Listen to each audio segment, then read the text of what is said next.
Good morning, everyone. This is Larry Boris, Executive Director of the National Association of Worksite Health Centers. I want to welcome you to another of our programs to improve the value of worksite health centers and to respond to key and timely questions that relate to employers and others who have these centers or are supporting employers in doing so. I'm pleased to have today David Kite, who's the principal and leader of the National Worksite Consulting Service from Mercer, will be joining us today talking about a key issue that's impacting employers and has been impacting employers and other vendor partners ever since the beginning of the HSA law. As you all know, health savings accounts are prevalent among employers, and what we find is that under the IRS code and regulations, if an individual has a health savings account, an employer must charge some fee for worksite health center services, even if the employer doesn't charge any other individual in the workforce or the covered population. There's also a number of other provisions relating to worksite health centers that are impacted by HSAs, and under the new COVID-19 requirements and regulations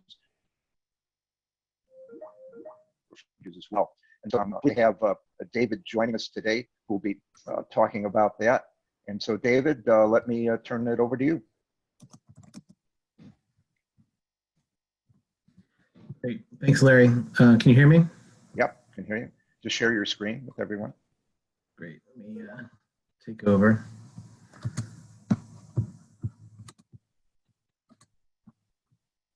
You see it? Yep. Great. And thanks everyone for joining. Honestly, it's kind of nice to talk about something other than COVID these days.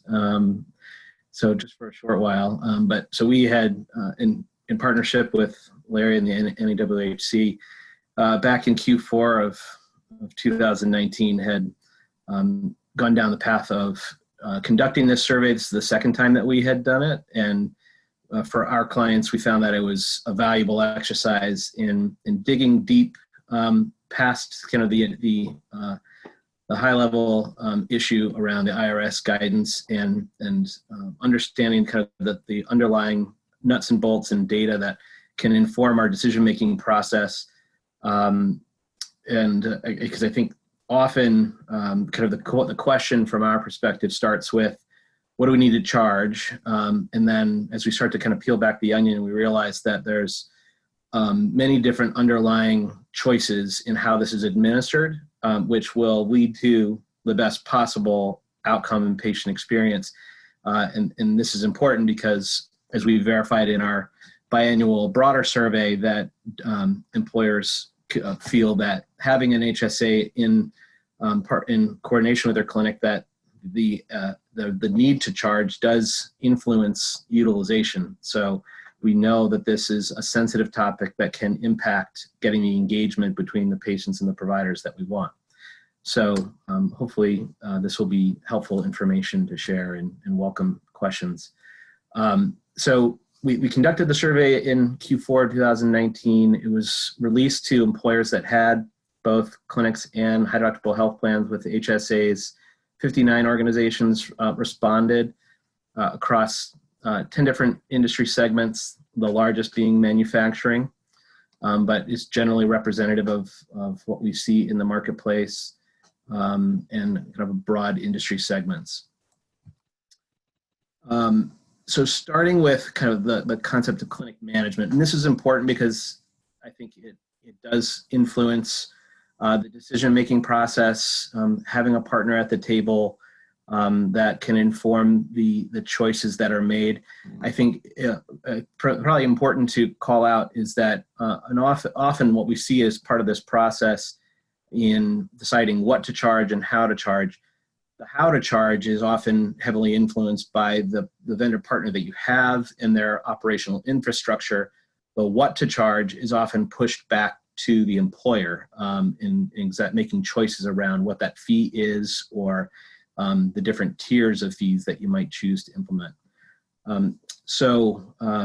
In focusing on clinic management, obviously we have a number of different organizations that are represented in partnership with their employers that responded. 83% of the respondents came from employers that were in outsourced management relationships, which is consistent with what we see approximately in the market.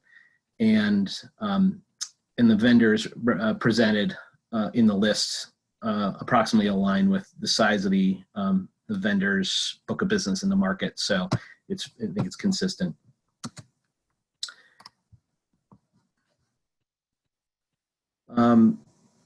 How the HSA plan is offered, 74% offer the HSA alongside other plans. In that scenario, just under half charge HSA members more than members on the other plans. And this is important as we get into concepts of benefit parity, making the kind of underlying choices around how the HSA plan is presented to other plans is something to incorporate into the decision-making process. And looking at how we handle employees who have waived coverage is also something to think about.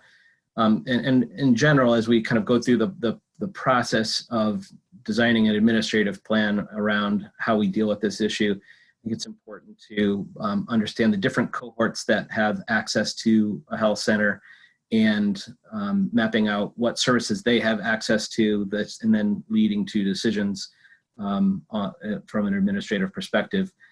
34% of respondents said waived employees can't use the clinic. And if they do have access, most employers charge them the same amount.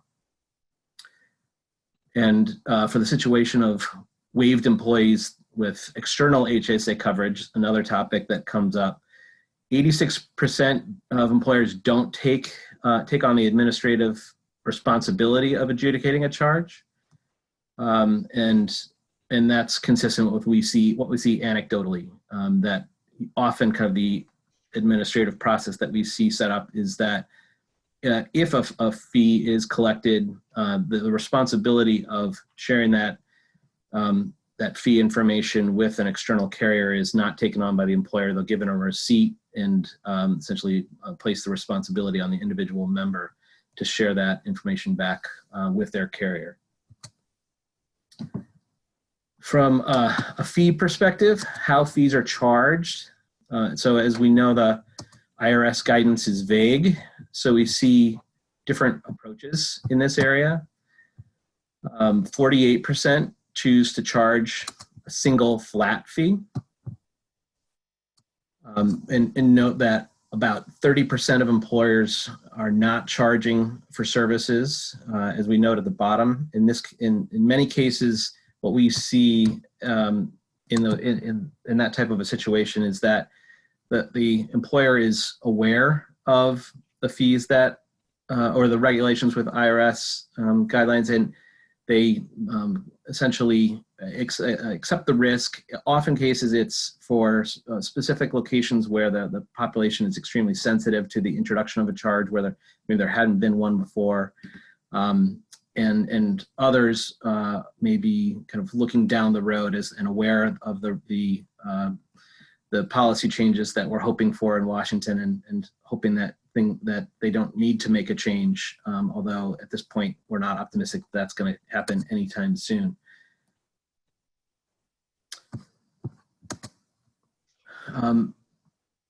So as we get into benchmarking, so as we go down that conversation around how do we determine what fee that we need to charge, essentially the framework is really a benchmarking exercise, and that begins with looking at what other available sources for benchmarks that we have.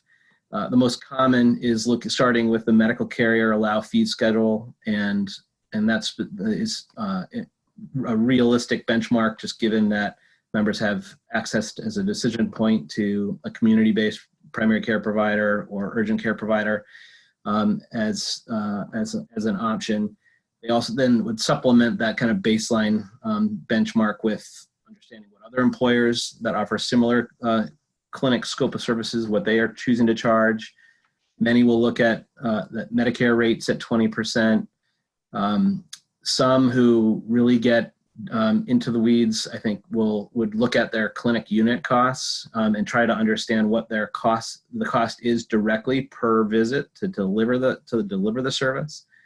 And going down that path, some vendor partners will maybe willing to offer their opinion in terms of their cost per service, excluding preventive services from that mix, what they think the cost per unit is as another additional benchmark. I think the thing to keep in mind as you think through these different available pieces of information and making a choice is to underline it that the employer clinic is different from the community. It doesn't have the same billing and administrative infrastructure that's needed for a fee-for-service model. So as we think about comparing what the medical carrier allowed fee schedule is and looking at that compared to the clinic costs, it really is apples and oranges. And so as we put together a report on what the recommendation is for what fees should be charged, that needs to be emphasized and communicated because often stakeholders are involved that don't really understand the fundamentals of what an employer-sponsored clinic is. So getting into billing and administration. So again, you got to emphasize in the fact that the patient experience from beginning to end needs to be considered. So in many cases, employers are adopting an HSA or have adopted an HSA, and where they initially the clinic was not administering a charge. So how that fee is collected as well as how it's communicated to the member is critically important to making sure that it doesn't negatively influence the choice to come to the health center. Just physically having to take a card out of your pocket, or in some cases cash, that is a pain point. And we've seen employees say, well, if I have to spend $20, I'm just going to go to my provider in the community. I'm not going to come down here. So making this as seamless as possible is critically important. So from the data and using this to inform our decision-making process, what we can see is the vast majority use a point of service system for collecting payment. That's not necessarily a surprise in today's environment. Most avoid the collection services by using this point of service system. But I think it's something important to think about is that if you're not collecting point of service or you're allowing members to walk out without paying for the service, then you'll need associated policies and procedures for situations where members don't pay, and having a policy for when a collection service might be implemented, if any. I think many employers choose to try to collect 2 or 3 times and then allow the debt to be waived to avoid employee conflicts. In this data, I think it is important and interesting to call out that 46% say they accept cash. It's actually surprising, and most, I think, would choose not to go down that path for associated risks and security of having cash on site or possible mismanagement. And actually, one last point on that previous slide is that I think it also thinking about the associated patient experience in having access to their billing records is an important piece. And so as you look to your vendor partner and their associated patient portals or mobile applications, the ability to see past charges or any charges due is important, as well as the ability to pay those bills via your mobile application is something else to consider. On this next slide, we know that the issue is that fee is a barrier to getting care. Most employers want to think about making funds available within the HSA account. Only 29% actually do make contributions into the HSA directly related to to clinic access. Often in a single lump payment, and then coordinated with proper communication, that the fees have been made available to further kind of try to avoid barriers to getting the care that is needed. So if they know that those funds are available, they may be more likely to come to the health center. We do see a few employers taking other paths in terms of considering how they can reimburse the member for those fees in a way that's compliant. And our attorneys have taken a look at it. And there is a way to do a payroll deduction and then reimbursement back into the HSA account as a more aggressive way to approach this. So I think, again, it kind of is based on the guiding principles that you want to eliminate barriers to getting the care that you need. David, could you just comment, when an employer makes a contribution, is that done on an annual basis, or is it a contribution based on the expenses for the patient, the copays and the visits that the patient has? Does the worker notify the employer that they've had this, and then the employer submits it to the account, or is there some kind of lump sum that's submitted? In my experience in the cases that we've seen this, it's been in advance, that essentially we look at the data and try to project what number of visits they would have in the course of a year. Typically, in the primary care area, it's, our Mercer national average is 2.6 primary care visits per year. So making funds available for 3 or 4 visits is kind of in that range of where we'd start to think about it. And potentially higher if the more generous the employer is. So that's typically the approach, that we make those funds available at the beginning of the year, and rather than on a per use basis. Great, thank you.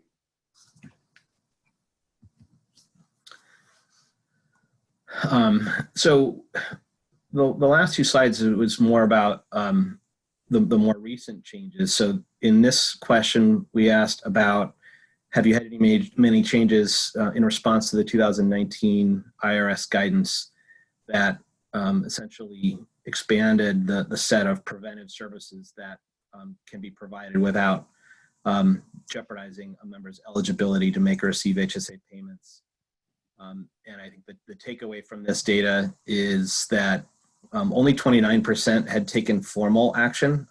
It's a little bit difficult to read through the data and the information that we responded back on exactly what operational changes may have taken place. Sometimes I think at the vendor level, changes may have taken place without the employer being aware of it, which is, I'm hoping, is the case. But I think maybe some were just unaware of the change, but it does expand what services can be provided without a charge, and then for that other category, we extracted some of the responses of that on what was going on with that specific employer set. For the most part, it's kind of consistent with the other 3 categories of the monitoring and potentially making a choice in the future, or not adopting anything. And David, is Mercer making a recommendation to employers relating to this? The recommendation is just to operationally to make sure that, as you think about, and often it's at the perspective of coding or administration, is that the clinic is appropriately applying the new regulations and working with the vendor partner to make sure that there's no situations where a member might be charged when they shouldn't have. Incrementally, I think the point of view is that while this is a positive step, it doesn't significantly change the issue itself. It only minorly helps by avoiding a small incremental level of service that might have required a charge in the past. Thank you. And then the last slide here is focusing on our data from our April survey. And asking about what actions have taken place based off of the recent IRS changes that relax the rules requiring fees for telemedicine services and associated HSA plans. This is important, just given that we have in this current environment, we do have increased flexibility. I think as we look at the information, which really just says that most have waived fees for COVID testing and treatment related services, and there are 11% that haven't made changes with that when they have associated with their HSA plan. I think the important thing to think here is we think about how long we might be in this environment with the pandemic, where it's looking like we're going to be in here for another 12, possibly 18 months or longer. We don't know how long these restrictions will be lifted, and we'll need to reevaluate things as we monitor and go forward. But it is important to recognize that there is an opportunity to relax our fee collection process. So that we can open it up for questions. That's great. Thank you very much, David. We very much appreciate this timely, important information. Let me just start out with a couple questions that have come in. First one is, when we charge a patient for services at an employer clinic, do the collected fees get applied to the patient's deductible? And if so, how is that done? They do, and that's an important administrative step that you would do with your vendor partner. So being able to submit fees, and it's typically done in a zero balance claim type file, where we're recording that we're not actually adjudicating the full value of the visit, but if we're charging $40, and as an example, we're sharing that record with the carrier on a regular basis, often weekly, sometimes monthly, or depending on the infrastructure, more frequently. But that is often either shared directly or through a clearinghouse, and making sure that counts towards the deductible. And that's another piece that should be highlighted, is that the regulations require that we charge for clinic fees up until the point that the member hits their deductible, but you're not required to charge after they've met their deductible. So only a small percentage of employers within the data said that they were charging after they met the deductible, but we encourage that you try evaluate the capability to stop charging at that point, given that it's a barrier to getting the care you need. Okay, thank you. Next question was, for those not charging employees with an HSA to use the employer clinic, how long do you expect until the regulators enforce the need for someone to pay something? And also, this is a secondary, are you aware of the government going after any employer or vendor who is not charged fees for HSA people? You broke up a little bit, and I think I captured the gist of the question. To our knowledge, there are no situations where there's been an audit or any employer or individual caught in a situation where the fee should have been applied for significant non-preventive services and was not. And so at this point in time, we can't point to a case study about how that would be handled. If you could repeat the beginning part of that question, make sure I got that right. Yeah, the question was, do you expect that to change and the regulators to go after employers and vendors who don't charge fees? Yeah, I don't anticipate that, and seems like the conversations that we're seeing from employers and kind of as well as what we're hearing informally in Washington is that the movement is actually in deregulating it and loosening restrictions. So I don't anticipate that this is going to swing the other way, and that there'll be any kind of proactive auditing or evaluation. Okay, great. Thank you. All right, what I'm going to do now is to go around the table, excuse me, and just ask everyone if they have a comment or question. And if I miss you, just let me know. So I'm going to unmute everyone, and we're going to allow that to talk. So let me start out with Alex Jordan. Alex, you have any question or comments?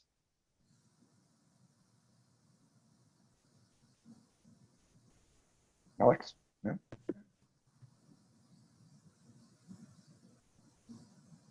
Okay, let me ask Jeff Paddock. Jeff, you have any questions or comments?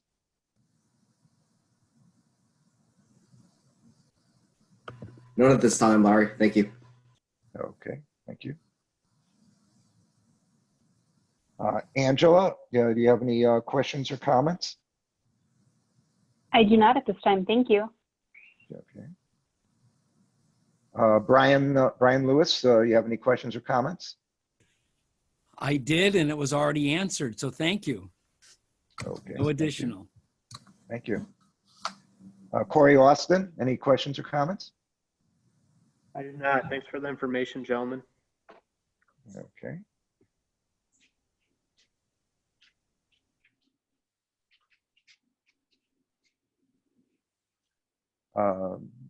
Stephanie Eckhold, any questions or comments?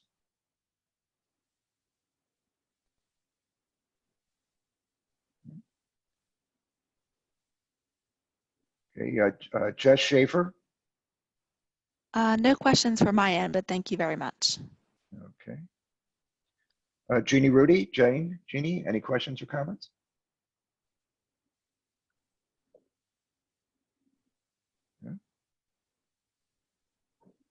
Okay. Julie Gilliam, any questions from you, Julie?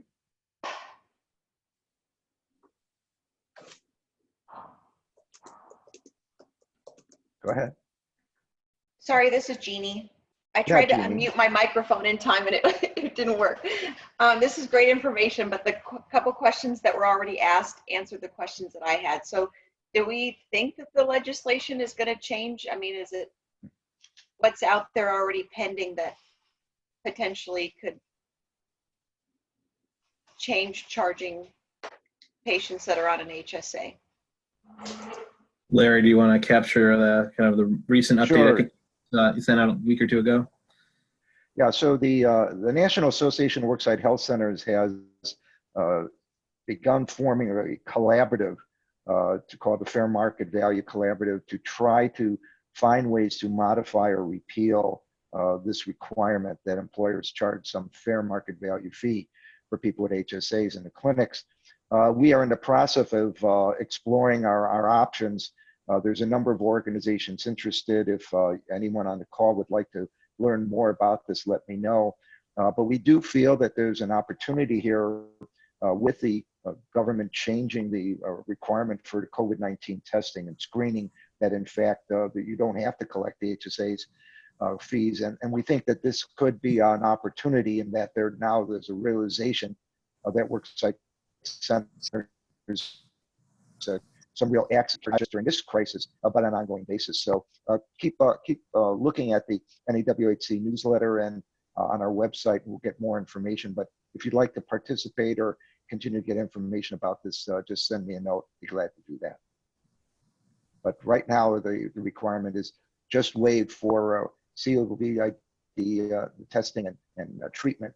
There are some employers that are somewhat concerned that if they treat that condition that turns out not to be COVID-19 related, there could be some concern about that, but we don't know that that'll be the case further on. Going down the list again, Laura Bushman. Laura, any questions or comments?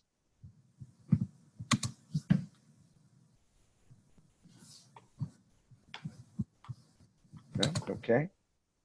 Matt Riemann. Matt, any questions or comments? Good morning, gentlemen. Thanks, Larry. David, good to hear from you again. We work with certain employers who, in working with their counsel, have arrived at the conclusion that certain workplace clinic services, acute services, are by nature preventative and of de minimis value. Have you had any experience in working with employers that have justified not collecting for those types of situations?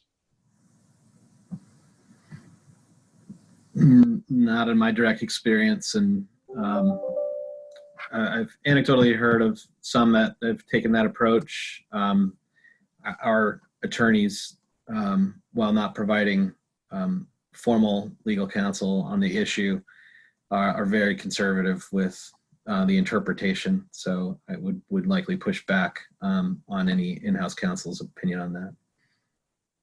Yeah, I would tell you, I've come across a handful of employers who've told me that their legal counsel has told them that since they're only providing wellness and preventive services, that they don't have to worry about the HSA requirement.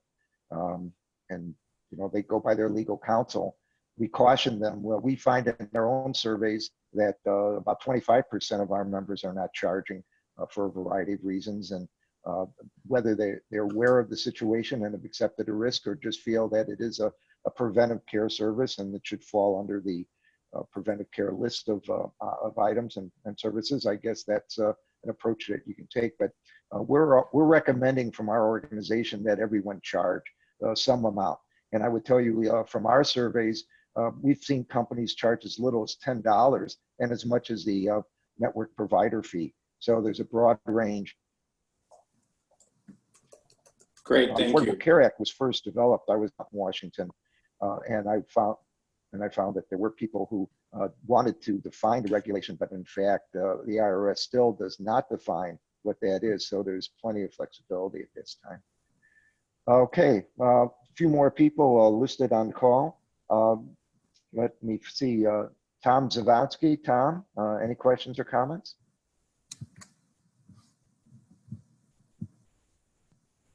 No? Rebecca Reimer. Rebecca, any questions or comments? I do have a question, and I'm sorry if I missed this.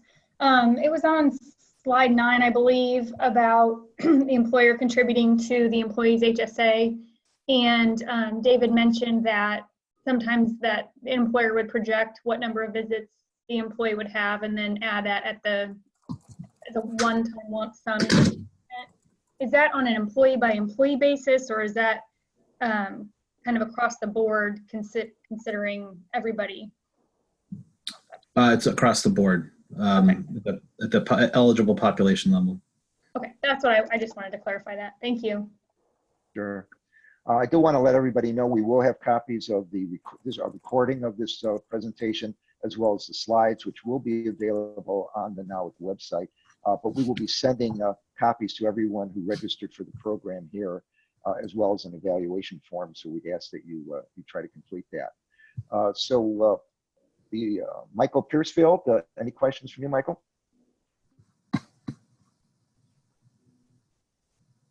Yeah. Okay, anybody else in the participants who'd like to ask anything? Yeah, I have one question. Go ahead. I haven't been charging in our clinics, and we have a new potential clinic that has brought these HSA issues to our attention. And I had the question about how do you apply it to the deductible. Now, I have clinics that use regular insurance, so I understand how to use clearinghouses, but what kind of code do you put in? Is it just a general code that $40 was charged for service, or is it regular CPT codes used? How do you go about submitting it to an insurance company?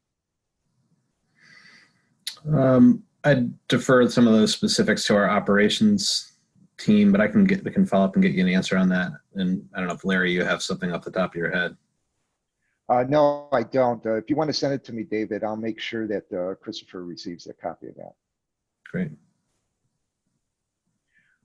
All right, well, with that, I want to thank David Kite from Mercer and for his participation. Thank everyone who was on the call today. We're looking forward to having you participate in our future programs, but keep an eye out for the upcoming events, both on our website. Also check the NAWHC LinkedIn group. And for those who are not members, please visit our website and I'll be glad to provide information on what's going on. Thank you all and stay safe and have an enjoyable week. Take care, everyone. Bye-bye.